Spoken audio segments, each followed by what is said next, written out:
All right, I'm going to go ahead and get started. I'll continue to let people in for a few more minutes while I'm talking. But once Paul starts talking, I think that's when we'll kind of limit the thing because it starts getting kind of distracting as people come on. So my name's Linda Klein. I am the Executive Director for Citizens for Community.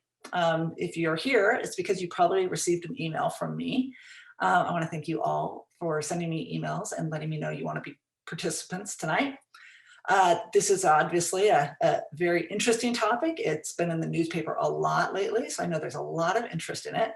I was telling the early comers earlier, I had to kind of make a decision between, do we limit the number so it's a kind of a contained conversation, or do we allow people to keep RSVPing so that we can make sure as many people as possible kind of are educated on what this topic is about. So I decided to, I kind of just took the decision to err on the side of it maybe being, it could be a little unruly because there's a lot of people and it's a lot of Zoom screens. But I thought it was important that if you wanted to be here tonight, that you were able to come and listen, even if you're not necessarily able to ask the questions you want to ask because of so many participants. So I'm going to start by reading. I want to talk to you about what the mission of Citizens for Community is. It's we foster a connected community by encouraging civility, collaboration, and civic engagement in Sisters Country. And so every month we host a Let's Talk conversation. And we try to do it on something that's kind of a topic in town that people are talking about. And we do it not to sway your opinion one way or the other. We do it because we want to engage people in the conversations that are important in the community and to do it in a civil manner. I guess many years ago, there was kind of, 5 years ago when we started, there were lots of conversations going on that were not necessarily happening in a civil way. And so that's where Citizens for Community started, and that's where we continue to go with these monthly conversations. We are always on the third Monday of the month at 6 o'clock. So always at this time. Next month, it'll be about the Woodland, the new development on the Forest Service land near the traffic circle. So next month will probably also be a really interesting one to a lot of people. So keep your eyes open for that one. So I'm going to read our assumptions and agreements. Our assumptions are that everyone is valid, that everyone deserves to be heard. We ask that you please show respect, and they understand that divergent perspectives are valid, and that each of us is responsible for our own behavior in the words and actions. We also have the following agreements. We welcome diversity through inclusion. We ask if you share an opinion or a perspective that you do it in the first person. So you're not saying, well, my neighbor thinks this, or my neighbor, it's you speak for yourself, you speak from your heart. Listen with curiosity, listen to learn. Pay full attention as much as you can. We ask that you don't have a lot of side chat conversations if you can avoid it. I mean, sometimes, we all have a little question for somebody on that, but try to give your attention to whoever's speaking as much as possible. And then accept consequences for your behavior. If you misstep or you need to leave or you need to make an apology, just do what you know is respectful to the others as part of this group. I want to let you know we are recording this tonight. I think you all know that because I did send out an email earlier saying if you missed it tonight, we would be recording it. So I would send that out to everybody afterwards. And I think that probably made a difference here because I had about 75 people register. And right now we're sitting at almost 40 people here. So I think some people probably decided that they would watch it later instead. And so with that, when you're not speaking, please mute. I'm going to turn this over to Paul Lipscomb. He'll tell you a little about who he is and kind of the etiquette for the night. And then we'll start our conversation. So thank you for coming. Hi, welcome everybody. And I want to particularly welcome our learned guests here tonight, Ian Reed, Eric Larson, and Chad Davis, and Mandy Seeley. I want to include you there too, Mandy. And they're going to be fielding many of the questions here tonight. My own background, I was a judge in Salem for very many years, circuit court judge, eventually presiding judge in Salem. But when I retired in 2008, we started working on building a house over here built it in 2009 and 2010, and we've been here since 2010.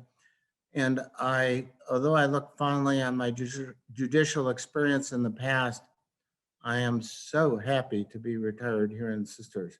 And I think everybody who's reached the ripe old age of 70 or 73, as I have, understands and appreciates that. This is just a good place to be.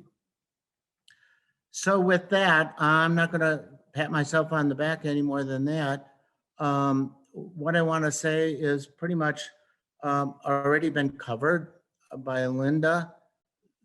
The Sisters community is, in my experience, a very diverse, but also very learned community. Almost everybody who comes here has something of value that they bring with them when they arrive. Many of us weren't born here, weren't raised here, are only retired here. And so we have a lot to learn from each other. I don't have any strong opinions on this particular topic. I'm here to learn just like everybody else, but it is my intent to control the flow of the discussion. And yeah, I got a lot of experience with that. So we can mute you if you get out of hand, and I hope that never happens tonight, but we do have the ability to do that. Just so everybody knows.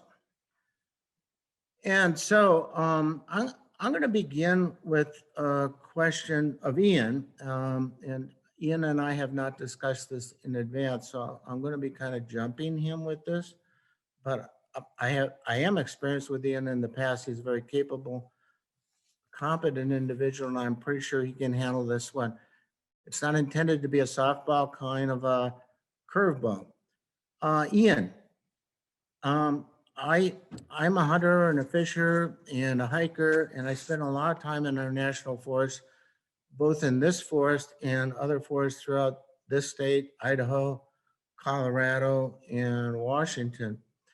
And one thing that I'm aware of is that from time to time, the Forest Service sets up special use areas, for example, for mushroom pickers, or a special hunting camp in an area that's frequented by hunters. And I'm wondering, has the Forest Service given any thought to setting up a homeless accommodation facility somewhere in the Sisters area or not? And you're muted. There you go. Well, Judge, that's a excellent and interesting question to start the night off with. I would just say, good evening, everybody. I'm the district ranger here in Sisters, which is akin to a city manager or a high school principal. It's an appointed position, not elected, and non-law enforcement. And so I would say regarding special use authorization for homeless camps, we do have a process in the Forest Service to administer permits under our special uses manual. And one of the criteria, the screening criteria for that is, can the activity occur off of the national forest? And if the answer is yes, then it is usually immediately rejected and not considered. So I would say residency and living certainly can occur off the national forests in municipalities, cities, and private land that's designated for residential use. So that would that's how we've kind of dealt with these proposals in the past for homeless camps on the national forest. We do, like you mentioned, Judge, we do allow industrial camps, and that is specifically for commercial activities on the national forests, such as reforestation, mushroom picking, timber harvest, bough collection, etc. So that's where we would have a longer stay limit authorized, because those activities are directly tied to the national forests and can't occur off of the national forests. And Ian, why don't you tell everybody what the National Forest policy is in terms of how long campers can stay in one place before they're expected to move on? Sure. So it varies by forest. Each forest can set its own stay limits. And currently the Deschutes National Forest has a 14-day stay limit, which is really, and we'll get into this kind of in the meat of the presentation tonight, but it's really designed for recreational camping. And that's where some of these long-term dispersed camping issues, we're not the best equipped to handle those with our policies that were really designed for recreational camping, if that makes sense.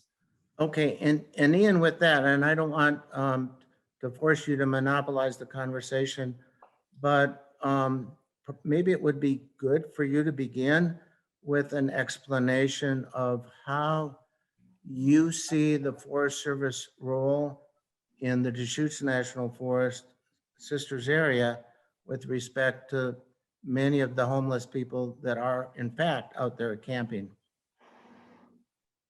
Sure. Yeah, so I think when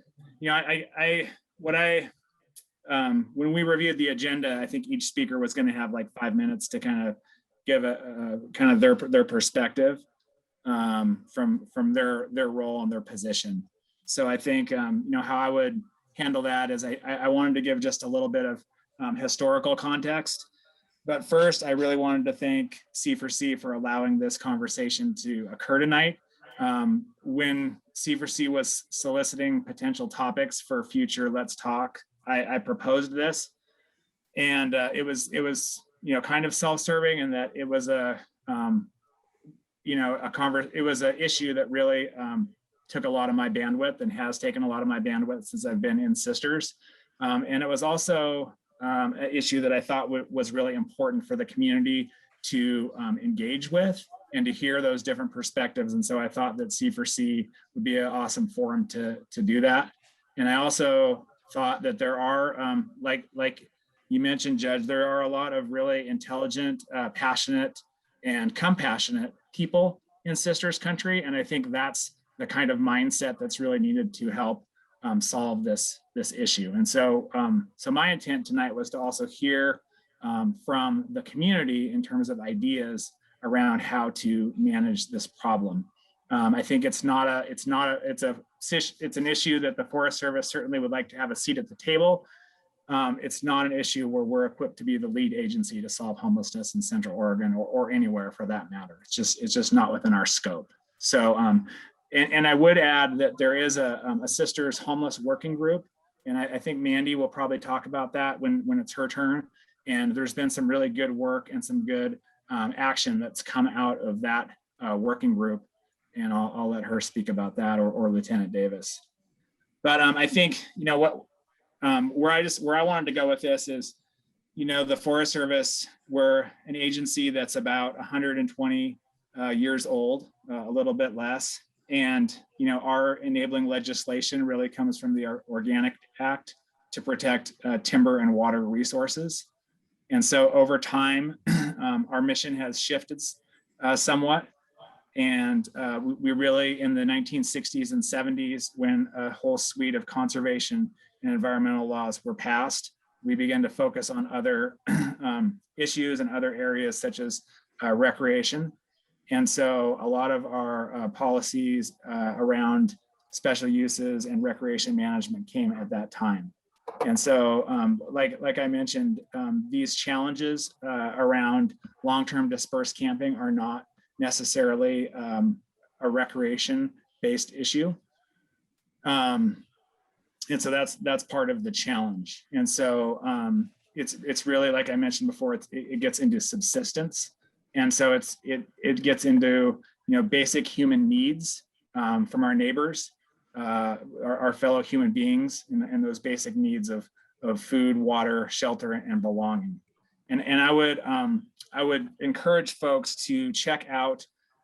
There was a really well done article in yesterday's in the Sunday Oregonian about that used Laurelhurst Park in Portland as a case study, and it's a little different scope and scale with that situation, but I would challenge folks to compare that to Central Oregon, and I think there's a lot of similarities with, part of their question in the article was, where would these folks go? These folks being folks who don't have anywhere else to go and are camping in Laurelhurst Park. And so I think that's the question to us all is how can we provide, basic needs to our, fellow human beings and live up to our obligations to protect and manage public lands for all.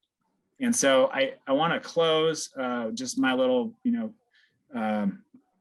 intro here with, there was a question that was asked to all of the members on the Sisters Homeless Working Group, kind of what do you see as the challenges around houselessness in Central Oregon and long-term dispersed camping on public lands. And so I think, for the Forest Service, I kind of put it into 3 bins. And so one is natural and cultural resource damage. And so that would be trash left by the campers. It's certainly not just the homeless community that leaves trash, and not saying all homeless community members do leave trash. Anybody can leave trash on the national forest, but it's certainly something we see a lot in abandoned camps. Human feces, soil compaction, noxious weeds, and potential fire starts from those camps. Those are all, those fall into that bin of natural and cultural resource damage. And then the second one is a public perception.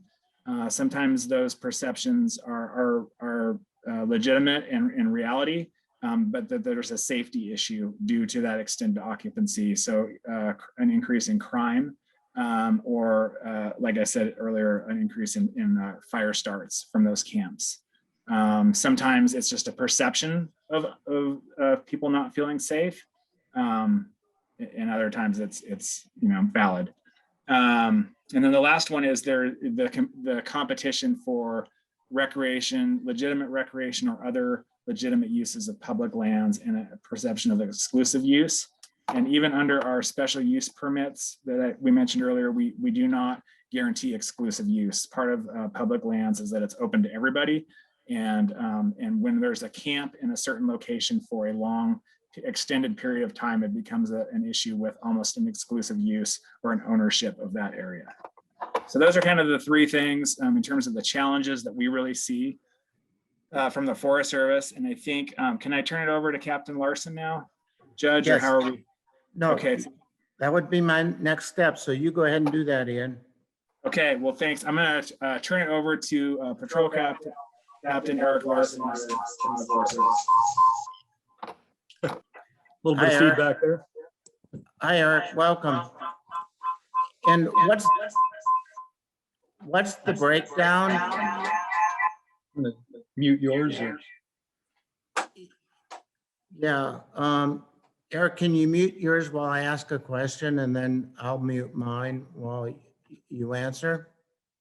So I was going to ask you, Eric, what's the breakdown between your jurisdiction and Lieutenant Davis's jurisdiction when it comes to complaints about people overstaying their welcome in the National Forest? Sure. Well, I guess I'll definitely get to that. My name's Eric Larson. I'm the patrol captain for we're called the Central Oregon Zone, and so I oversee the law enforcement officers for the Deschutes, Ochako, Crooked River National Grassland, and the Fremont-Wainema National Forests. And so here on the Deschutes, we have 4 officers for 1.8 million acres. And so we're not like a traditional police department. You expect when if you live in the city of Bend, you can pick up that phone and call 911 and you have officers on 24 hours a day, 7 days a week. And so we're a small group of natural resource law enforcement officers. And in general, we enforce the Code of Federal Regulations contained in 36 CFR Part 261. And so most of what we enforce revolves around natural resources. The Sheriff's Department is tasked with, they have obviously jurisdiction throughout Deschutes County, and they're more focused on all state laws. And so some of the natural resource laws that we have, the county is not able to enforce. They're only enforceable by federal officers. And so does that get to the heart of your question, or? Oh, you're on mute. Thank you. That was helpful. And I'm going to ask the same question of Lieutenant Davis when we get to him. Is when somebody calls in a complaint about somebody overstaying their welcome in the National Forest, who handles that? Is that something that the U.S. Forest Service deals with, or is that a county function, or what's the interchange there? So I would say both. We have an excellent relationship with the Deschutes County Sheriff's Office. They're always out in the woods as well. We have a cooperative law enforcement agreement between the Forest Service and Deschutes County to help fund some patrols on National Forest System lands. And so when a call comes into Deschutes County 911, either on the 911 line or the non-emergency line, we dispatch along with Deschutes County on the same frequency. And so if there's a Forest Service law enforcement officer that's on duty at that time, typically the dispatcher will try to give that to a Forest Service law enforcement officer if they're in the area. If not, as often happens with only 4 officers, there may not be a Forest Service law enforcement officer on duty at the time, in which case a Deschutes County deputy would most likely, here in Sisters, it would be one of the West deputies that would respond, depending on their call volume and their prioritization of calls.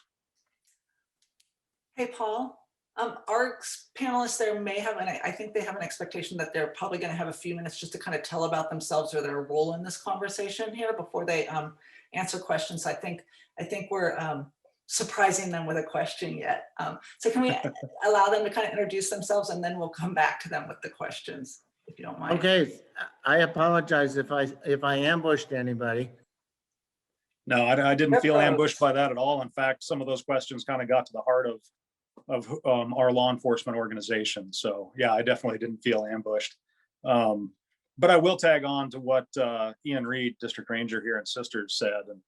And I know the question was already asked about the 14-day stay limit, and he mentioned that really is around recreational camping. A lot of these folks, if we go out and enforce the 14-day order immediately, in some cases these folks don't even have a way of, they may have a trailer that got delivered out to the forest, not that we condone that, but they may not have a way of immediately moving their camp in some cases.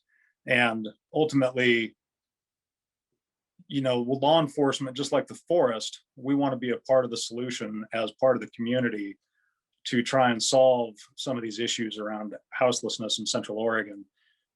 But the 14-day stay limit, if we move someone, they may move to another part of the forest. We don't know where they're at. They may move onto BLM land. They may move on to county land. And so we're really just moving people around Central Oregon without really getting at the heart of long-term houselessness here in Central Oregon. And so obviously law enforcement is a part of that solution, but in and of itself, law enforcement is not going to solve that. And so, Ian mentioned the natural resource impacts. And so what we prioritize with the limited resources we have when it comes to enforcement is we do look at some of those negative impacts of long-term non-recreational camping, such as sanitation, trash. Certainly I know fire is always a very big topic here in Central Oregon. And so if and when the forest does decide to enact any public use restrictions around fire, we obviously prioritize fire, and fire safety is a huge priority for our law enforcement officers. Along with that, the LEO, or law enforcement officer for the Forest Service here in Sisters, John Souls, he's currently been working with the Deschutes County Homeless Outreach folks, Colleen Thomas and her counterpart, and he's actually taking them with him on his patrols to interact with these camps to try to get them connected to some of the services in the community to hopefully get them into a better living situation and try to connect them with the services that they may need. And so it's it's going to take a whole community effort for sure, and we're certainly want to be a part of that. And so I guess I'll leave it there for right now, and we can continue with questions. Sounds like you're being pretty proactive, and I didn't know about those activities, and I appreciate that, Eric. Chad, let me have you follow up on Eric, and then I'm going to get to Mandy. But what would you like to tell us? You've heard the questions from me so far. Pretty soon we're going to get to the community, but I'm supposed to get the show off and running. That's what I'm trying to do. So hello, everybody. Thanks for including us. My name is Chad Davis. I'm lieutenant here in the Sisters Station as part of our contract with the city. Oversee our school resource deputy and then 3 patrol deputies that are assigned to the city of Sisters. We work very closely with the Forest Service with both Ian Reed as well as John Souls, responding to emergencies. As far as the question about, the 14-day stay limit, we don't enforce that at the sheriff's office. Our main focus is 911 emergency response to calls, and then also responding to low priority or non-priority calls involving quality of life issues, whether it's trash or concerns that people have about camps that are that get called in as a request. And so we work in concert with the Forest Service on those complaints, but our main focus is keeping the peace and making sure people are being safe. We do go out and respond to some of these calls, especially ones on the fringes of the city that involve, concerns of safety and abandoned vehicles. And we're working closely with John Souls on sharing information on those camps. Most recently in January, we had a shooting of a camp that we made 2 arrests on. And so we respond and investigate, crimes that are prosecuted here in Deschutes County. We respond to domestic disputes, thefts, and things like that. So there is overlap, but our main focus is responding to the emergency calls and then investigating crimes that are reported to us. Thank you. Mandy, are you here and available? I'm not seeing your face up here anymore. I'm here. Can you hear me? So, yes, I can hear you quite well. Thank you. And I'm so glad you're here tonight. What can you tell us from your perspective about people living in the forest and the need for people to find housing in the forest or wherever they can? Well, I did put together a little presentation, just something I would like to read. I only need about a minute or 2, if you don't mind. Take as long as you like. Okay. So hi, everyone. I'm Mandy Seeley, and I'm a housing advocate here in Sisters, who has spent 3 of my 5 years here without a home. My family, including 2 young children in the school system, have spent 7 months in a tent and over 2 years in an RV in the forest surrounding Sisters. In between, we were housed for 2 years thanks to the rapid rehousing program, and we are housed now as of 3 months ago thanks to a HUD housing voucher. First, I'd like to say that these are our neighbors and they deserve to be treated as such. I'd also like to dispel a few myths surrounding those experiencing houselessness for you tonight. Myth number 1, they are lazy and don't want to work. The truth is that most of them do work and they still can't afford to live here. Myth 2, they choose to be houseless. The truth is that being houseless is humiliating, exhausting, stressful, and dangerous, even in Sisters. Who wants to feel that way? Myth number 3, they are criminals, dangerous, and they're more likely to be victims of a crime than to commit one. Myth number 4, it can't happen to you.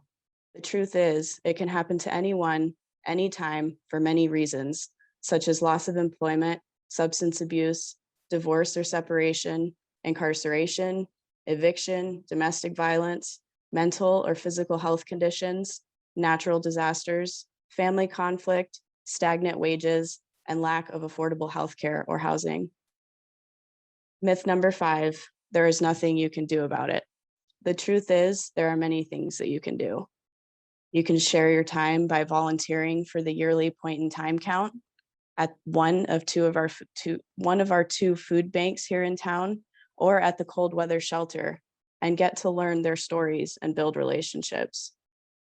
You can speak up by calling or writing your legislators and telling them to fund bills that help get people housed so that they can become stable enough to work on any other barriers they face. And you can ask City Council to make our neighbors in the forest a priority. You can rent to or hire them. Housing Works and Neighbor Impact are always in need of landlords willing to rent to these folks, and they guarantee the rent. Or if you're a business owner, hire them and pay them well. You can donate money or supplies to the cold weather shelter or family access network, but check with them first to see what supplies they need. They can always use money. And you can be kind. It's free, and you never know when someone might need your kindness. That's all I have. Andy, thank you so much. While we're on that topic, I want to recognize and introduce Commissioner Phil Chang, who's with us here also tonight. Phil, I didn't know you were coming, but I'm glad to see you here. Is there anything you want to say or add at this point? Sorry, I didn't have any prepared remarks. And that was a very powerful statement from Mandy. So I'm sort of catching my breath a little bit. One thing I could say is that the county is currently trying to figure out what resources it can deploy to support, everything from shelter and managed camping to transitional housing to affordable housing, because we understand that there is an affordable housing crisis and homelessness crisis in our community. In some of the communities in Deschutes County, it's much easier for us to have a play than it is in Sisters, because the county actually owns a lot of land near and in the city of Bend, a little bit, a lot in the city of Redmond, and a lot in the La Pine area. So that presents opportunities for us to donate land or long-term lease land for certain kinds of purposes. We're talking right now about making a big chunk of the RV park at the fairgrounds in Redmond available during the winter for long-term, like maybe 4-month-long blocks for people who, have a beat up old RV or van or something like that, and can, could benefit from an RV site with hookups. But again, in the Sisters area, we don't own any land anywhere really close to the city of Sisters. So that we don't have those kinds of opportunities there. We do have a one-time window right now of funds through the American Rescue Plan to try to deploy towards some of these issues. And we are looking for projects to provide funds or to invest in that can again meet some of these shelter, transitional housing, or affordable housing needs around the county. I've talked to people about managed camps. I've talked to people about tiny home clusters, like setting up a tiny home cluster with central services in the middle to help, as a transitional shelter type opportunity. And if people are working on any concepts like that in the Sisters area that could benefit from some public investment, would be interested in hearing about them. Phil, thank you very much. Linda, do you want me to call on people, or you want to do that when we're dealing with? Yeah, I mean, if you see hands calling it, what we thought we'd do is the ones that come through the chat, I'll kind of watch those, and every once in a while I'll interject with some question there. But really, if you could raise your hand, and like I said, there's a lot of people here tonight, so it's going to be difficult to necessarily see everybody's hands, so please be patient with us. But we really would prefer you to verbally ask your question than to do it through chat if you're willing. So yeah, Paul, if you can just kind of watch and see if you can catch people's questions, and then I'll feed you chat ones once in a while. Okay, we've had quite a lot of commentary so far, and I'm sure that stirred some questions in some people. So let's have at it, folks, respectfully, but we want to hear what you have to think.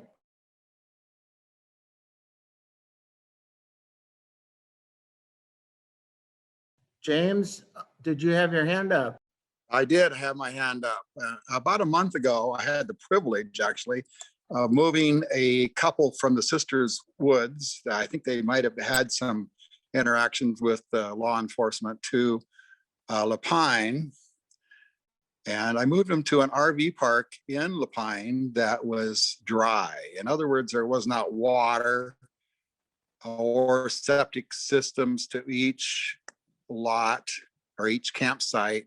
They did have a central bathroom area and a shower, I believe, and maybe even a picnic or a meeting area that was common to all. But the price to stay there for a month was a fraction of what KOA is charging.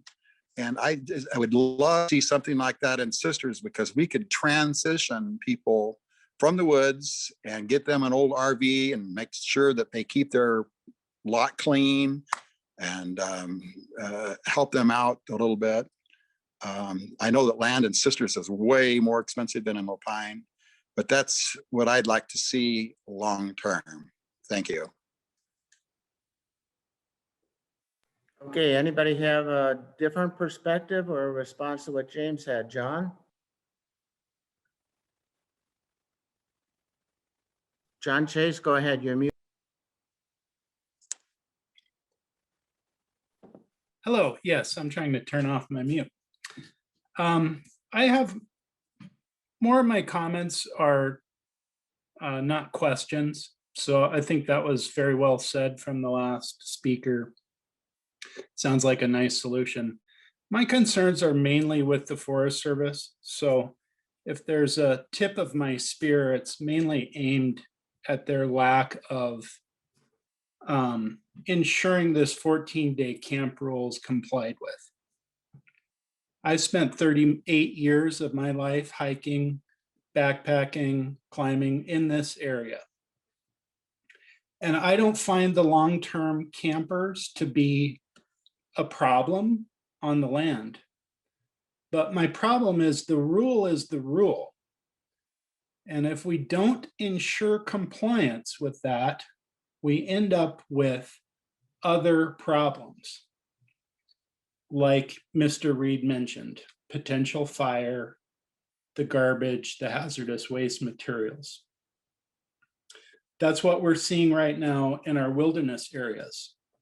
A lack of compliance with the wilderness rules has enabled a situation where we have to have permits and limit use. So I think it's really important that the Forest Service takes this seriously, and maybe we don't have the resources for a law enforcement officer out there ensuring people move every 14 days. But how about a liaison that can connect, chat with these people and help enable them to take the 14-day rule seriously and move on? To me, it doesn't matter whether it's long-term camping or short-term camping. We've set a rule there, and we need to see the Forest Service put some weight on that. I think that's important. They follow compliance with trailhead parking passes. They check for that. They're going to be checking for wilderness passes in the future. I'm not sure why we don't have the resources to connect with those people and let them know 14 days is the limit. You need to move on. I also think if we don't handle that issue now, that it's going to become like Bend and these massive areas, you know, on this county property where people are living, and it's going to enable problematic business for this community with tourism, outdoors, and lodging. The conflicts of these homeless camps is gonna hurt the city and the community. And I'm completely for helping these people out. Don't get me wrong. I donate to the community action centers food and clothing all the time. My heart goes out to those people, but again, the rules are the rules. I've put out 2 fires in the last month on Wyches Creek that were left burning. And we all know what can happen when the winds pick up. It'll be our city destroyed like Detroit and Mill City.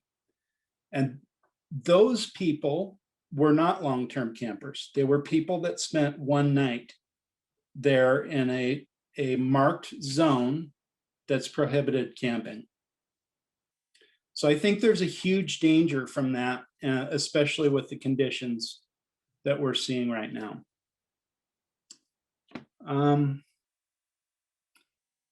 And that's all I have to say. Thank you for allowing me some time.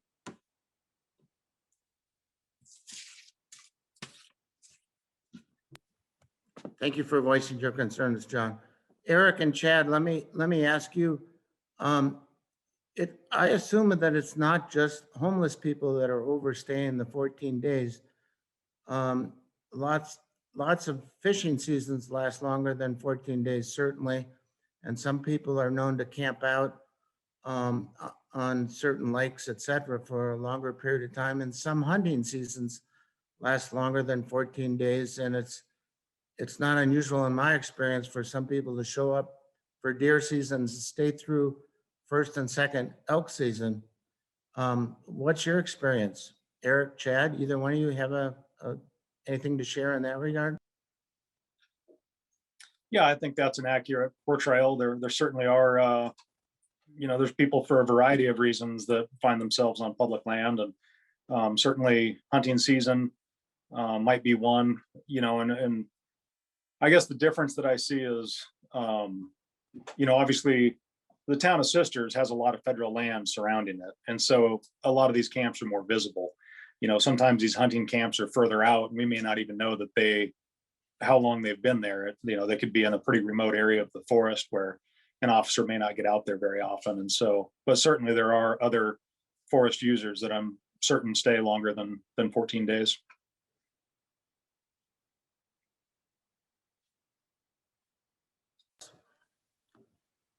Anybody else?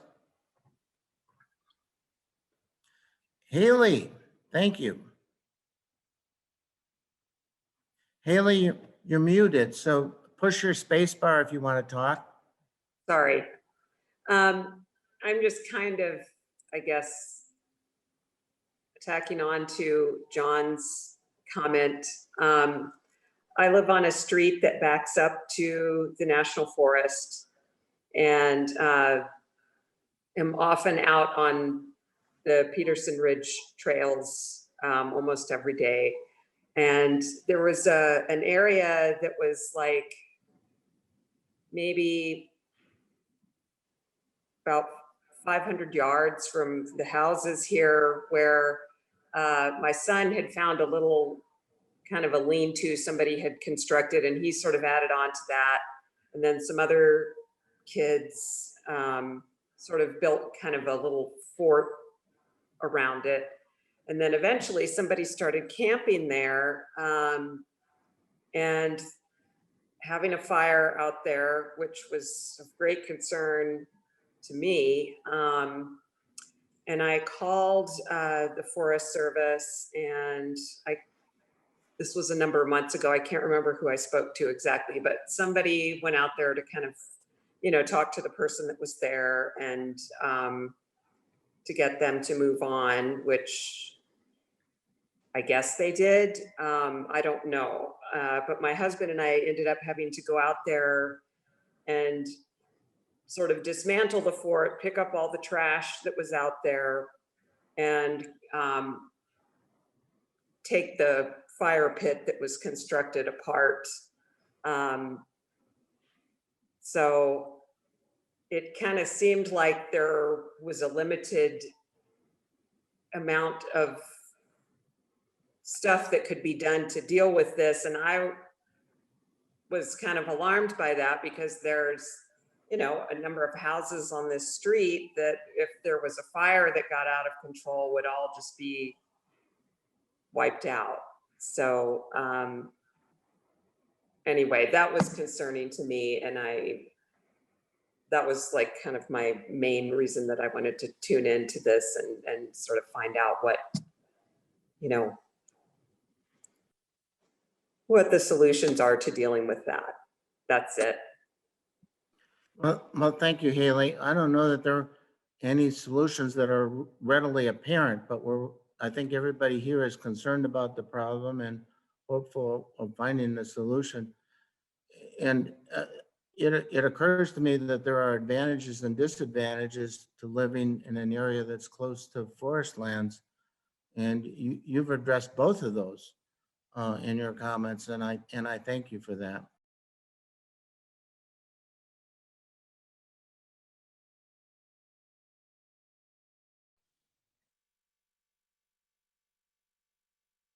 I think he's talking.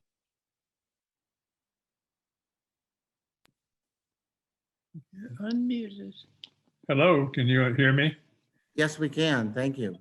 Hi. Yeah, I'm Jim, and I recognize that this is an increasingly intense issue for people in this town. I do kind of wonder, since homelessness has been going on a long time, and now conditions for the homeless are perhaps worse than they've been in a very long time because of economic issues, among other things.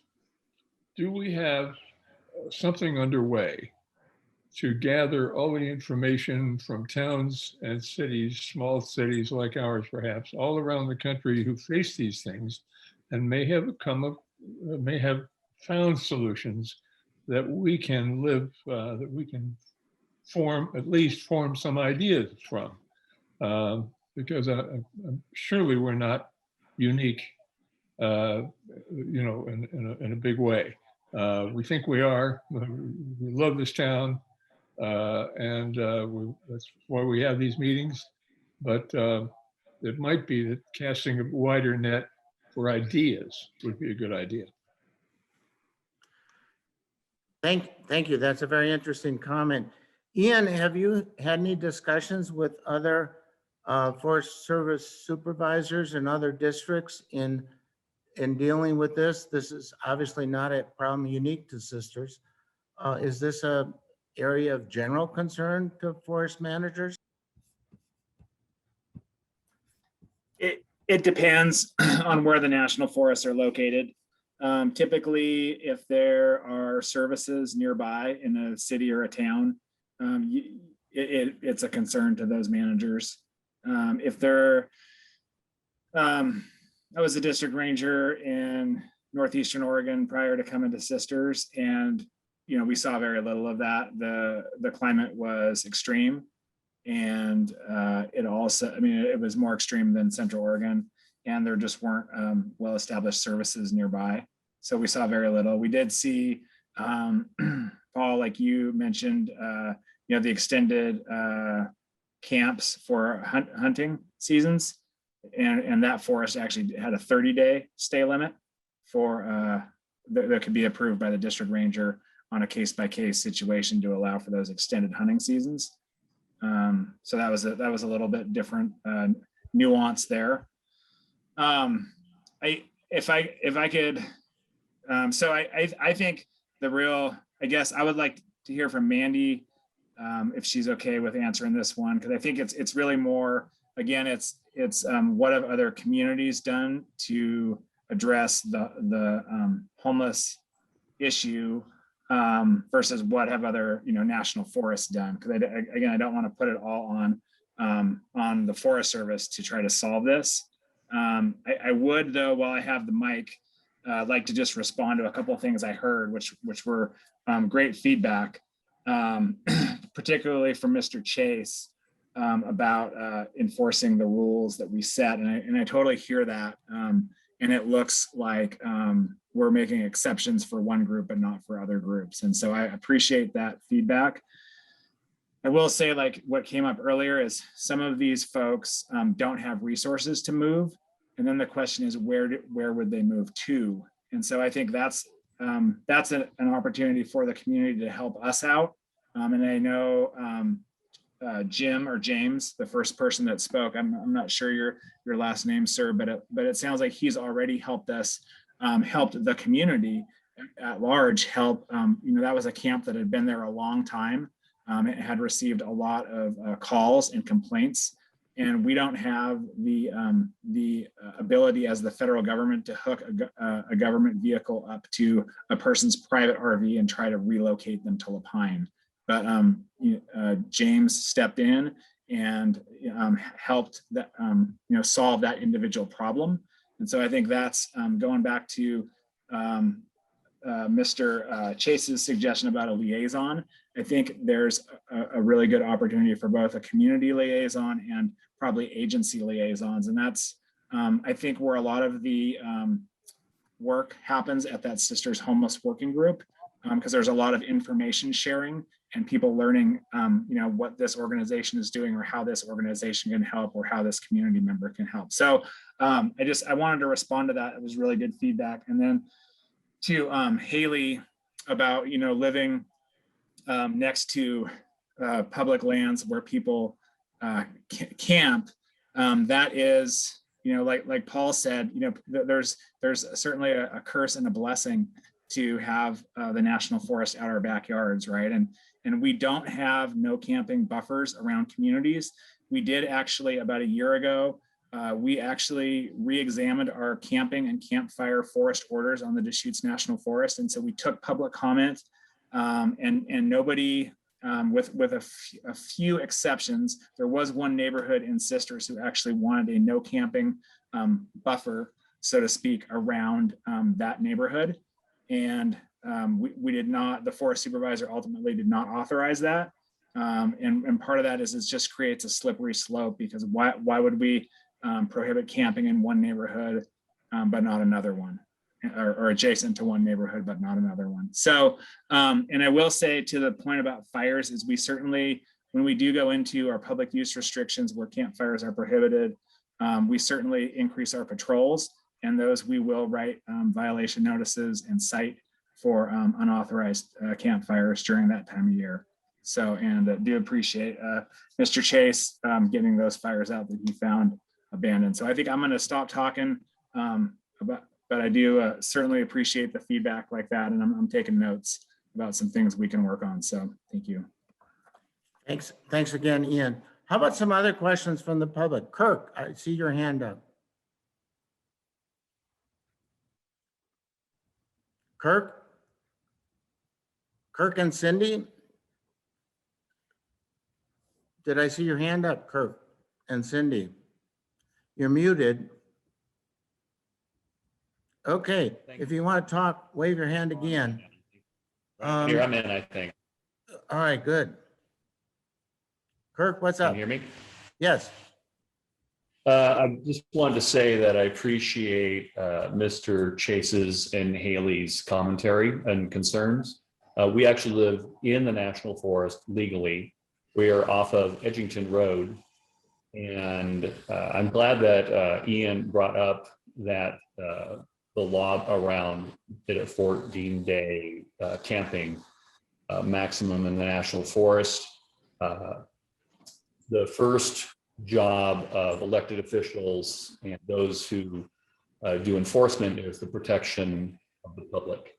And we have been through the fire in 17, the Millie fire, where we actually were evacuated. We had to remove all of our animals. We basically spent about 2 weeks away from our household because of that.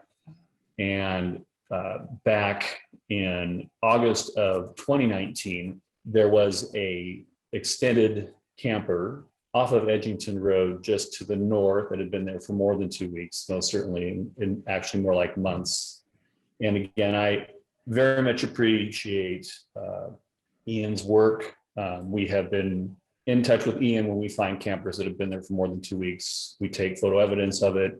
We give him dates. We let him know that they're there. And in general, they do an excellent job of removing them.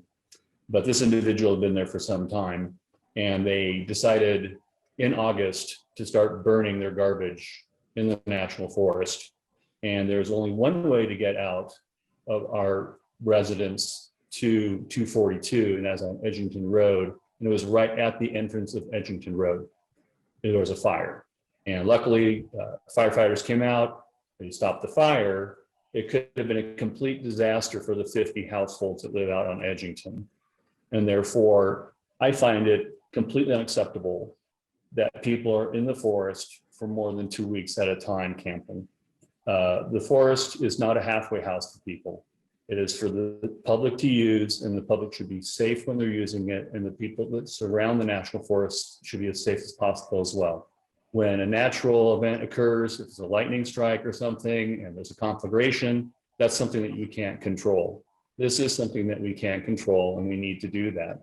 And I'm more than supportive of social services coming in and working with these people who need help and guide them to governmental services that can help them.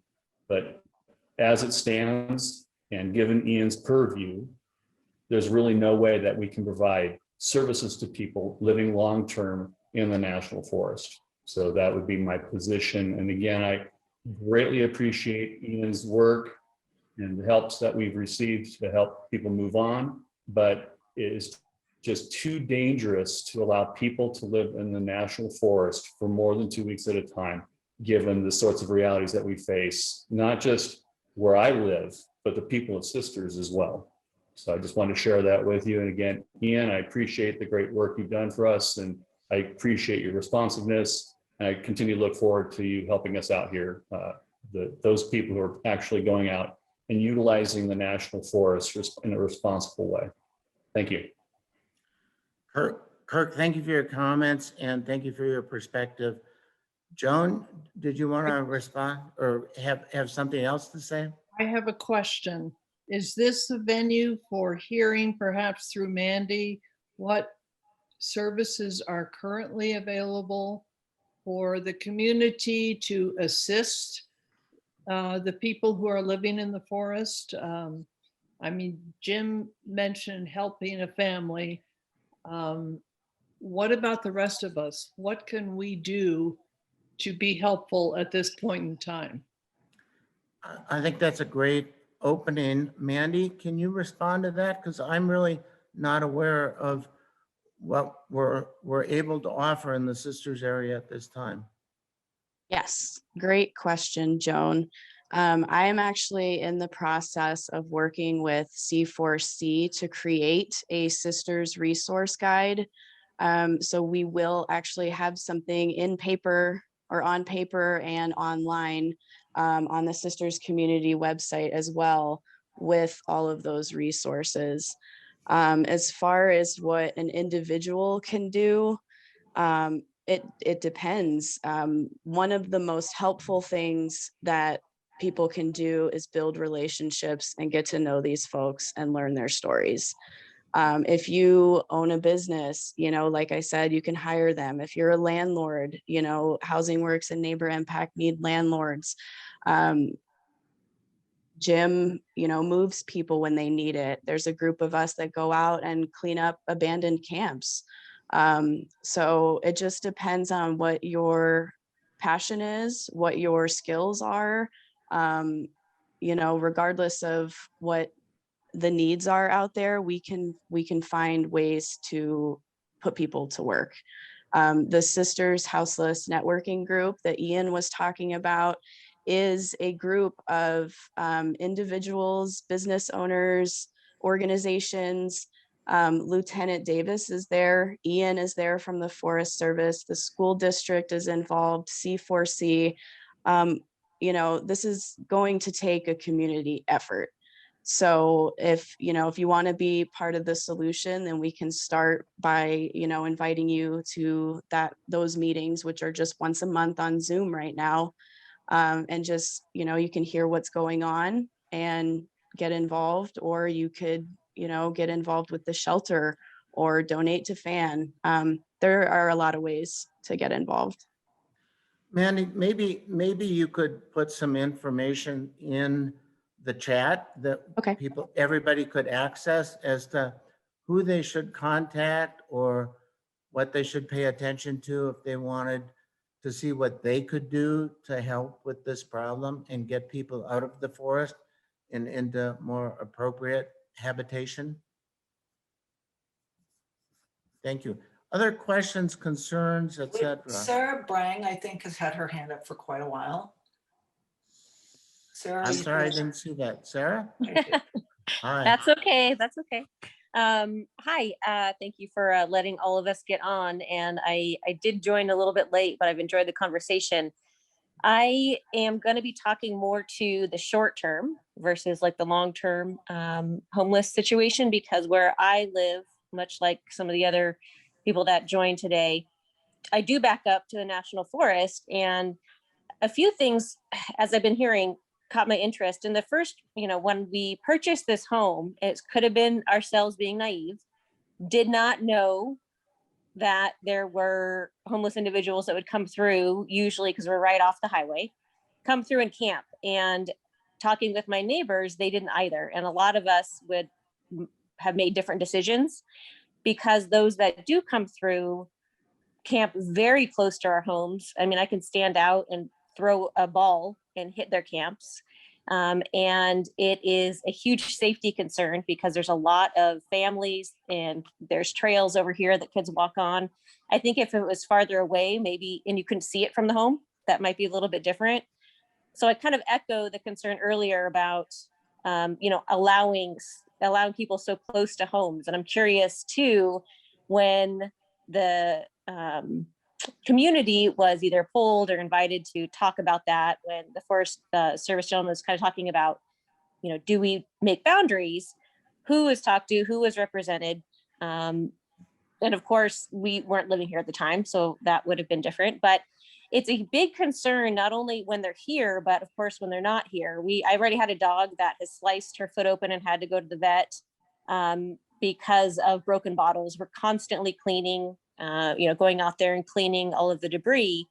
But truly, it's just a safety piece. And long term, I definitely have a heart. My mom was a social worker, so I totally understand. And I think I think helping is hugely important. And even when we moved in, having those resources available, so maybe future thinking for neighborhoods being built or new people moving into the community, even if it's once every 6 months or however often, providing those resources to homeowners. Because when it did happen, I didn't really know who to contact. Called Forest Service, called the police officers, and almost felt nervous about it because I didn't really know who to call. So I think having those resources and continually putting them out to those communities is really important, especially to new homeowners. And then also for myself, we do document, and we have people that will stay 2 weeks or longer. We just had somebody here for probably 5 days. That was just, like I said, throwing distance away. And it's difficult because you can't really necessarily go out there and get to know them. They're not long-term. So we're constantly having turnover and not knowing mental states. They're walking through our yards. And that's where, as a community person, I feel nervous about going up to them, especially since they're short-term, and doing that myself. And I do feel bad, either myself or my neighbors, constantly calling the Forest Service or the police to go check, because I know there's 1,000 things more important. But it's a huge safety concern. And I just really want to reiterate that. And I do feel, I think the idea about doing some research on other communities, and this isn't even Oregon, this reaches out across the entire United States to find out if there are communities that found a way, and what did they do. And I'll raise my hand. I'll be happy to do research. I do organizational development. I feel like community development's, it's all very similar, looking at root causes and what works. But I know that there has to be a really good solution. There just has to be. There's hope at the end of there's light at the end of the tunnel. I just don't want us to get, into the situation like Ben, like we've heard, where it's consistent, because it just gets to be dangerous. So getting more information for sure, and seeing what I can do to help, because I think the biggest thing is helping those, that group of people, because that's going to help us in the community. The other thing I was curious about, if anybody knew, where I am, people come and they stay, and it seems like they always know where to go. So there's got to be like that old telephone that goes from city to city where people know where to camp. And houses did not used to be here. So I think they were farther away from homes, but it's probably just been, hey, yeah, when you hit Sisters, here's where you go. And how can is there a solution, or what can we do to kind of, communicate differently, and where would they go in the city? So I know that's a lot, but I appreciate you just listening, because it's been interesting the last, we haven't even been here a year, and it's definitely been a big thing on our minds all the time. So I'm going to call on Dee Skidmore next, and then on Megan.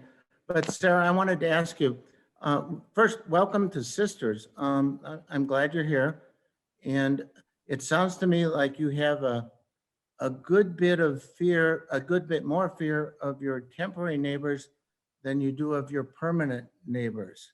And is that just because you don't know who they are, and you know who your permanent neighbors are, or what's the underpinnings of that fear? Well, the truth is, we don't have, knock on wood, we don't have long-term residents. We seem to be the little bus stop. So, they stay, when people do come, they'll put up their tent, or if they don't have a tent, there's a little area, I can see the trees from here, that they seem to stay. And myself and my neighbors, we start texting each other, we take pictures to get somebody out there. I would say the long-term groups are usually ones coming in cars, and they'll be here for several months. And honestly, I haven't called yet, and I know I should, but again, I feel so bad because there's so many other things going on with the forest and the police, but they're usually ones that drive in. They're there all night long. They leave for the day, they come back, they leave, they come back. And I think that's a whole nother, I don't know, I almost put them in another little group than those that don't have the car means, but they're the same. They're still on the land, whether they drive around for a little bit, they still come back. And that bothers you because? It's a safety thing. For me, I have two children who are, one's in elementary and one's in middle school, and their trail, like, we are right by where you can ride out to Tollgate. In fact, they just built some apartments, and people have dogs, and you're walking out. We also have dogs. And really, to me, it's just not knowing. And we have had, and it's not exaggeration, standing in my front yard, from walking from Ray's with holding wine bottles and literally walking across our land to their camping area. And then again, going and cleaning up, and there's broken glass. It's just, it's dangerous, not only for trash, but again, for fires, and not knowing the people themselves. And hearing, you hear stories, but of course you don't know them. And I personally don't feel comfortable going up to, random strangers. Especially when they come in and they leave, and they come in and they leave. So you can't really build a relationship. Okay, Sarah, thank you for sharing. Dee Skidmore? Hi. Hi. My name's Sharon Skidmore, and my husband, Dave Skidmore. And we've had the pleasure to interact with Mandy and Ian and law enforcement, and have appreciate everyone's comments so far. And you probably see it nodding in agreement with so many of them, because we have had very similar issues, very similar situations. And so we understand that we're not alone, and also understand even more how much bandwidth we do take from Ian, because we're not the only ones that are coming to him with this issue. We also appreciate Mandy and her group, and have helped with her group in cleaning up our forests and things. So instead of going back over the same issues that everyone else has brought up, you can just say yes, yes, yes on all of those previous comments. But One area we haven't heard much from and don't really know the take is the Sisters City Council. Like, what does the city say about this? What's their role? You know, we are new to the area in the last year and still trying to, oh, we need to maybe get involved there too, to find out, well, what's their vision and how does that incorporate this homelessness issue and the forest and promoting the recreation and all the things we love about Sisters and why we're all here. And I haven't really, it's been very quiet from the city aspect. And I don't know if anybody in this group knows where they're coming from. So that's kind of the question that I haven't heard yet, so. Okay, Megan, I'm going to get you in just a minute, but I want to ask Mandy if she's had any experience discussing these kinds of issues with the city council and Sisters. I have. So I have presented to the city. It's been a couple of years on our housing issues here. So far, there hasn't been any proactive movement from the city. And really the only people that they hear from other than complaints are the advocates here in town. So one of the things that I mentioned in my presentation in the beginning was to ask city council to make houselessness a priority. Bend and Redmond and other cities around Oregon are doing so, but so far the city hasn't. So I would encourage other people to step up and ask them what their plan is, what they want to do, and if they're going to take this seriously or not. We have approached the city multiple times to see if they would be willing to leave the Creekside campground open just in the winter. Some of you may not know that we do not have an RV dump in the winter. We have 2 businesses that are close to Sisters that have the ability to provide that service that refuse to do so.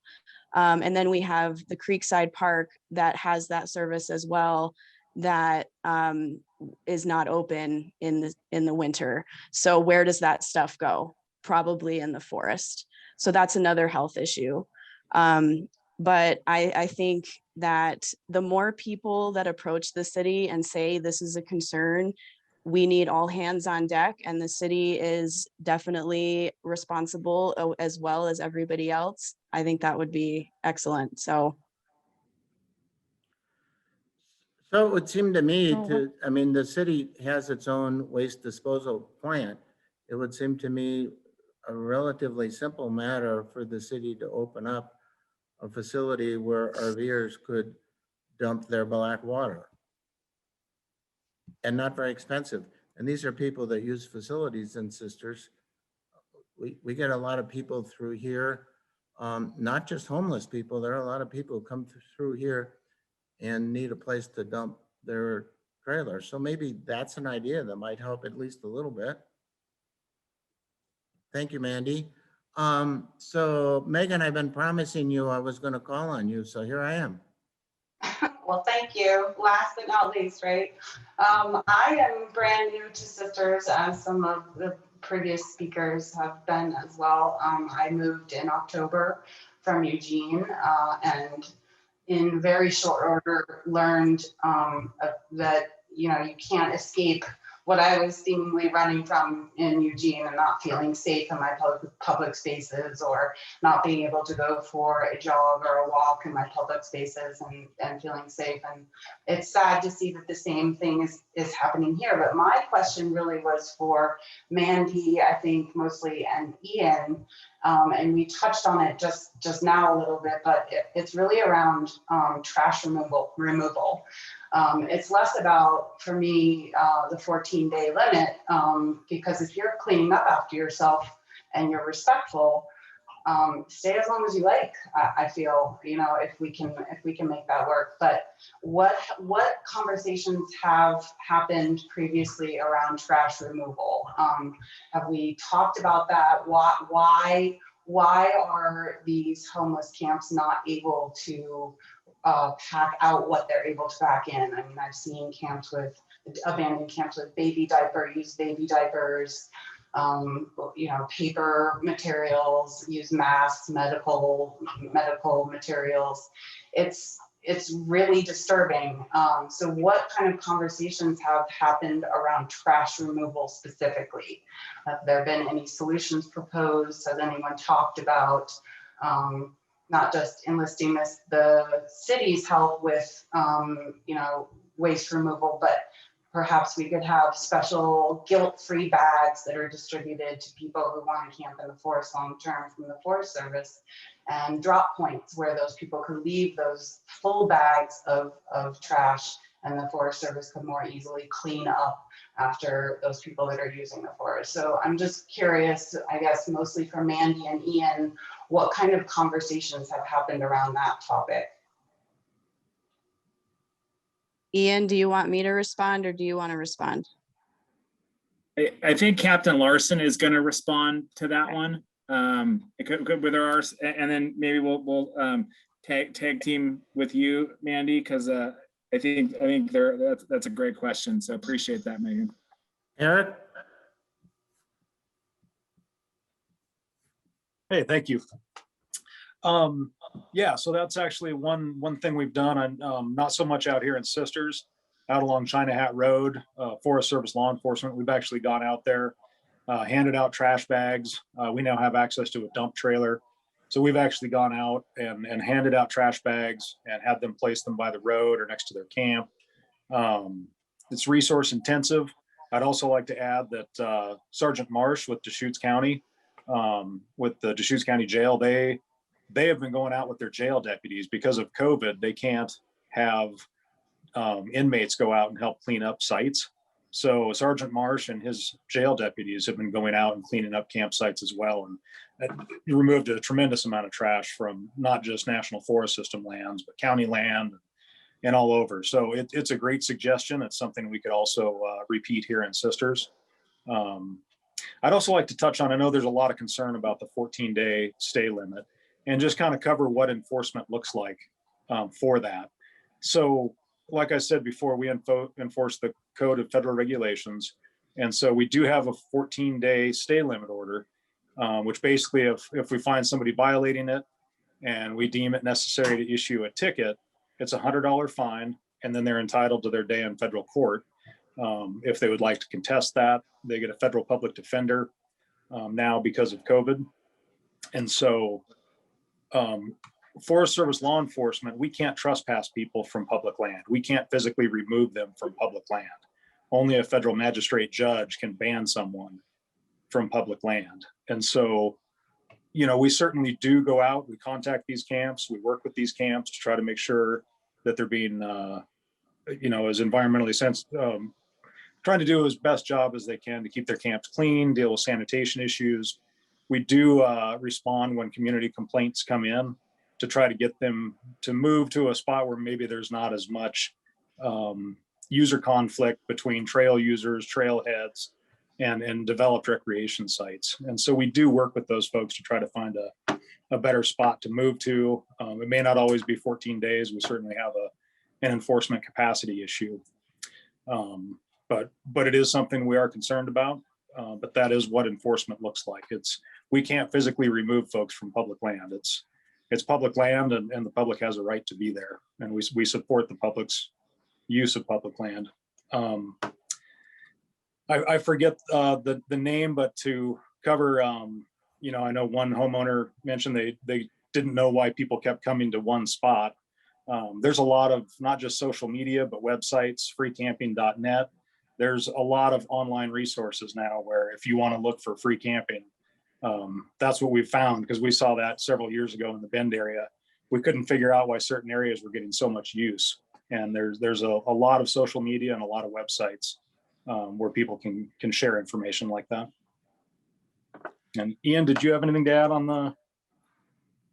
I think Mandy was maybe going to touch about the trash question. I know that we have community members have cleaned up trash and dumped them at the Forest Service dumpster, and we're working on with Sisters Parks and Rec as well as our Forest Service employees and possibly Deschutes County Sheriff's Office as well, kind of getting a community cleanup as well, like in early June, if that's still a viable project. So, but yeah, Mandy, anything else to add?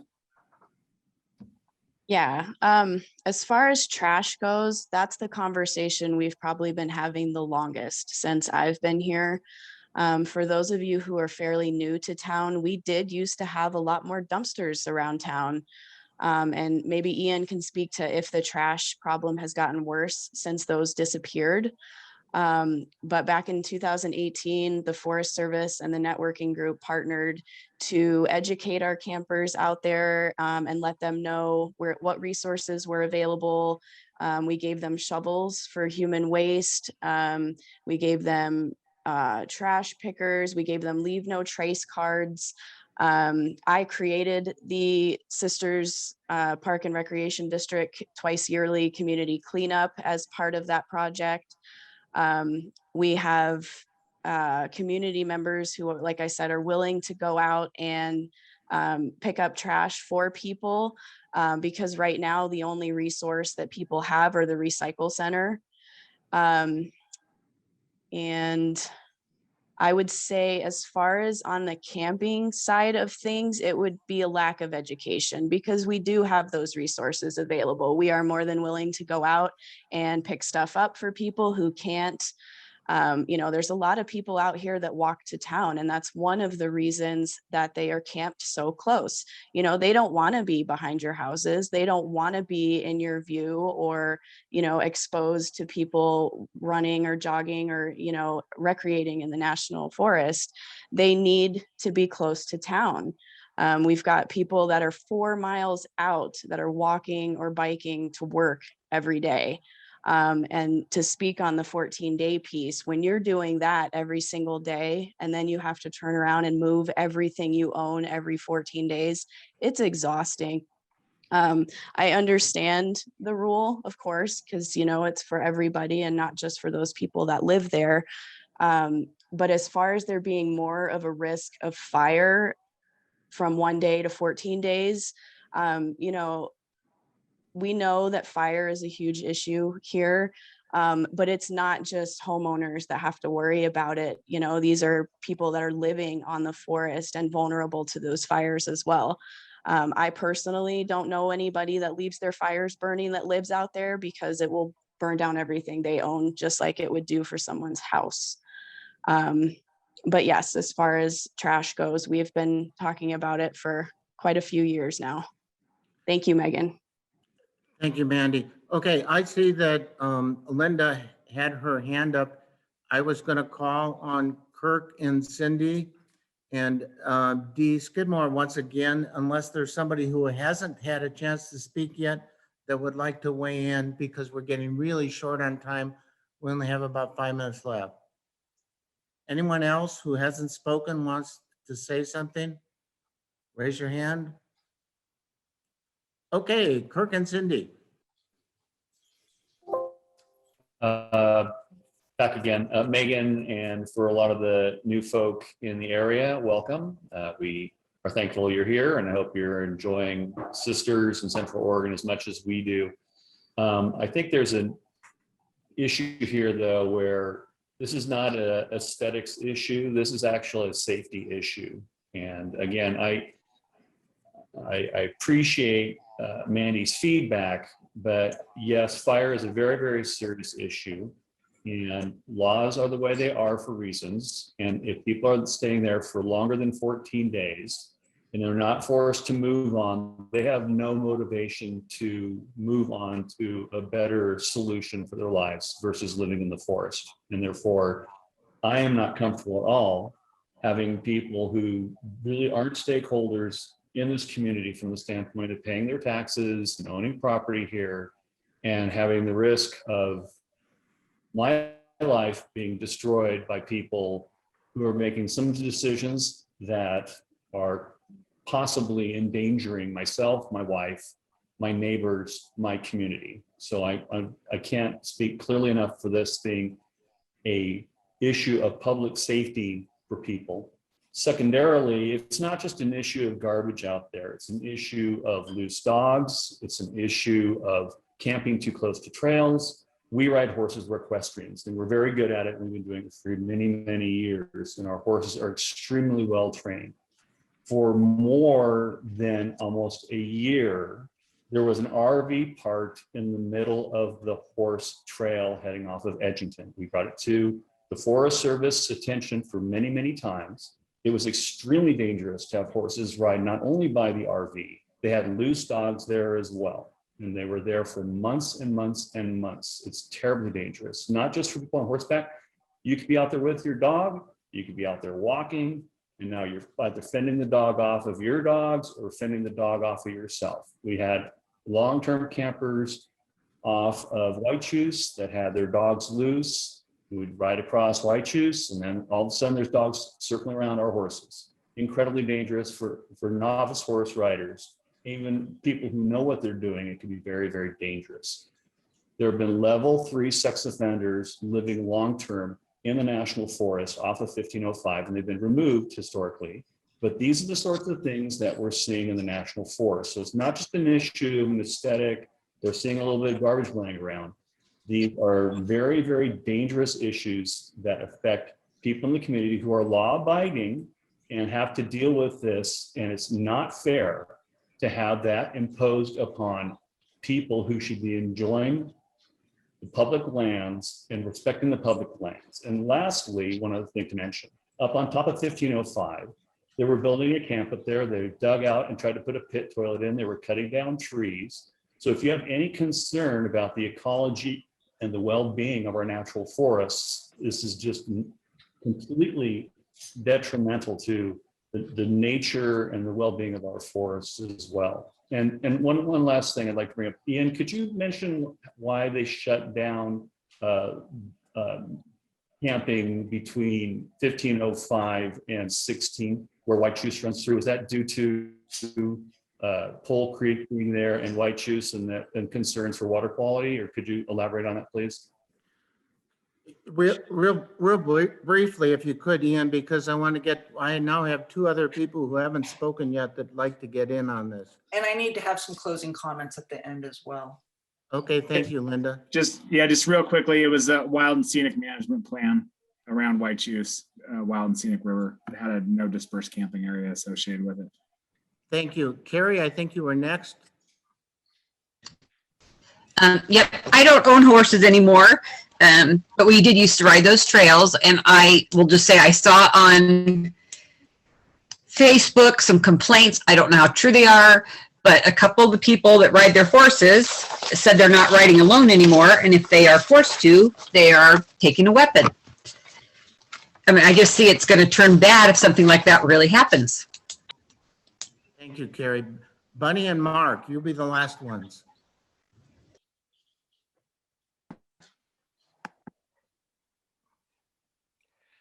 Yes, I've heard that Ian saying that the Forest Service can't fix the problem, but they'd like to be a part of it. The sheriff's office said the same thing. Mandy is saying that. Phil said a little bit about it. Is there an organization, or who might that be, that can pull all these people together so that we as a community can help solve this problem? As long as everyone is trying, but they're doing their separate efforts, I feel like that we're not going to be able to keep on top of this. We need someone or some organization that can pull us all together. Mandy, I'm going to pass that one to you. Yes, thank you for that question. We do have a group like that. It's not a formal organization. It's just a group of community members, business owners, and like the school district, law enforcement, the Forest Service. We meet every month and discuss what's going on out there, what's coming down the pipe that we know about, and different resources. Right now is a really good time to be talking about this because there's a lot of funding opportunities available. There's a lot of focus on this issue with the pandemic making it worse. And So yes, there is a group that does that. That's the Sisters Houseless Networking Group that I was talking about earlier. And Mandy, Anybody who wants to be welcome to join that group and have these conversations with us. Mandy, you Yes. put some information on the chat about that also, right? I put my email address. We don't have a website or anything like that, but I coordinate those meetings. So I'll put my email address in the chat, and anybody who wants to join can email me, and then I will add you to the list of email addresses that get the agenda and the minutes and the Zoom link for those meetings. Linda, I'm going to pass this back to you in a minute, but I just want to say, since we have Commissioner Phil Chang here, Phil, the county, maybe it's just the county, or maybe it's the county and Bend together, are getting something like $50 million in one-time money from the US government. And I wonder if it would be a good idea to have a chat about, even though it's one-time money, whether some of this could be directed towards organizing something around the homelessness program, because we certainly don't want Bend or Sisters to look like Portland does today. Paul, but the funds you're talking about are exactly what I mentioned. The American Rescue Plan dollars. The county is receiving $38 million to spend on recovery and resiliency efforts in throughout the county. And there are a number of groups that have, as I mentioned, who have, pretty well formulated ideas for things like, managed long-term camps, or, tiny home clusters, like transitional shelter opportunities that have sent us their ideas already. And so that we will be allocating some of those funds to projects like that. I do think that it's, if people have other resources, I mean, if you're pretty far along the way in kind of planning your project and you've lined up some other matching resources, those will be more competitive proposals for these funds, coming forward. So You're looking for matching funds, is what you're saying, Phil? we're looking for well formulated, mature, advanced ideas. Okay. And having matching funding is just one indicator of that. But like you're having many partners, having a specific proposal, having a bunch of data that back it up is those are some other indicators of a proposal that has been in the works for a while. Thank you, Phil. Mandy, I hope you'll get in touch with Phil. I think you do have a lot to talk about. Linda, you want to take it back now? Yeah, so I appreciate all of you hanging in there. We're 5 minutes over. Obviously, an hour and a half is not quite enough time for a big topic like this. I know Ian had hoped to kind of hear some suggestions on solutions. I think he heard some tonight, but he'd probably like more. So this is, Ian, I'm throwing this at you at the last second, I know, but first off, I had said earlier in my email that we were recording and I would send out a link later this week for that recording for people that couldn't be here or people that are here. In that email, I will also share the links, Mandy's email address. Ian had also left his email address if you had suggestions. But Ian, I was thinking maybe we could throw together some kind of a quick survey maybe to also put out later this week for people to give some suggestions back. I want to thank Paul Lipscomb for being our moderator. He stepped up to do that as a volunteer thing. I also want to thank Eric and Ian and Chad for all being here, part of our panel. And then Mandy, especially, these other folks do this as a job. You shared your own personal story with us, and I really want to especially thank you for, because I know it's one thing when it's your job, it's another thing when it's a vulnerable part of your personal life. So I especially want to thank you for joining us tonight. And I want to thank all of you for just being respectful and being part of this conversation tonight. So have a good evening, and you will hear from us later this week. And if you need to contact me, It's director@citizensforcommunity.com. And you'll all hear from me later this week. Thank you, Thank you. Linda. Thanks, everybody, for tuning in. Thank you.